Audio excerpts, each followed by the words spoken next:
Government ஹாஸ்பிட்டல்ஸுக்கு மக்கள் எல்லாரும் பயம் இல்லாம நம்பி போற மாதிரி மாத்தணும்.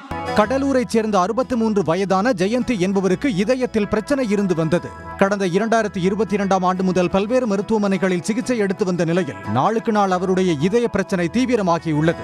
இந்நிலையில் 2 மாதங்களுக்கு முன் சென்னை கிண்டியில் அமைந்துள்ள கலைஞர் நூற்றாண்டு உயர் சிறப்பு மருத்துவமனைக்கு பரிசோதனைக்கு வந்த ஜெயந்தியின் இதயத்தில் மகா தமனியில் வீக்கமும் இதய வால்வில் தளர்வும் ஏற்பட்டிருப்பதையும் இதயத்தில் இரத்த கசிவு ஏற்படும் அபாயத்தையும் மருத்துவர்கள் கண்டறிந்தனர். பின்னர் 3 அறுவை சிகிச்சைகளையும் ஒரே நேரத்தில் மருத்துவர்கள் வெற்றிகரமாக செய்தனர்.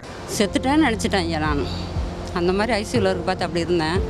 ஆனால் நல்லா பார்த்துக்கிட்டாங்க ஐயா. ஒரு தாயை போல் என்னை பார்த்துக்கிட்டாங்க எல்லாருமே. எல்லா டாக்டரும் 4 பேரோ 5 பேரோ செஞ்சுருக்காங்க.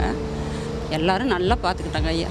என்னை காப்பாற்றி எனக்கு என் புருஷங்க என்ன கொடுத்துட்டாங்க. என்னோட பையனுக்கு காது கேட்காது, வாய் பேசாது. அது சொல்லும் போது எனக்கு ரொம்ப கஷ்டமாயிடுச்சு.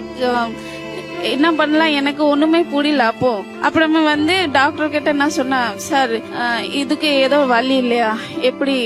அப்புறம் டாக்டர் சொன்னாங்க, உங்ககிட்ட ரேஷன் கார்டு இருக்குதா அப்படின்னா, இல்ல இது எல்லாம் இருந்தா சிஎம் ஸ்கீமோட ஆபரேஷன் பண்ணிக்கலாம் அப்படின்னு. கடைசி எல்லா டாக்குமெண்ட்ஸ் ரெடி பண்ணிட்டு டாக்டர் கிட்ட சென்னைக்கு சைன் பண்ணோம். எல்லாம் பண்ணிட்டு கடைசியை கொடுத்து என்னோட பையனுக்கு ஃப்ரீயா ஆபரேஷன் பண்ணி விட்டோம். தமிழ்நாட்டுல என்னோட பையனுக்கு நான் இங்க அதுக்கு நான் தமிழ்நாடு அரசாங்கத்துக்கு ரொம்ப நன்றி சொல்றேன். ஏன்னா என்னோட ஊர்ல அப்ப இந்த பையன் எனக்கு இருந்தான்னா இந்த வாய்ப்பு எனக்கு கிடையாது. எனக்கு தமிழ்நாட்டுல இந்த வாய்ப்பு கிடைச்சிருக்கு. நம்ம ஊர் மெரினா பீச் மாதிரி ஒரு பீச் வருமா? கிடையாது. நம்ம ஊர் பெசன்ட் பீச் மாதிரி ஒரு பீச் வருமா? நம்ம ஊர் ரோடு மாதிரி ஒரு ரோடு இருக்குமா? பெங்களூர் போடா 50 அடி 60 அடிக்கு மேல ரோடு கிடையாதுடா. நம்ம ஊர் சிட்டிக்குள்ளேயே 100 அடிக்கு ரோடு போட்டிருக்காங்கடா. மேலேயே மெட்ரோ போகுதுடா. மெட்ரோலயே இங்க 20 கிலோமீட்டர் 30 கிலோமீட்டருக்கு மெட்ரோ விட்டுருக்காங்கடா. நம்ம ஊர்ல என்னடா இல்ல? எல்லாமே நம்ம ஊர்ல சரியா இருக்கு. சும்மா நம்ம ஊரை பத்தி ஏதாவது தப்பா பேசின்னு வச்சுக்க செத்துருவேன்.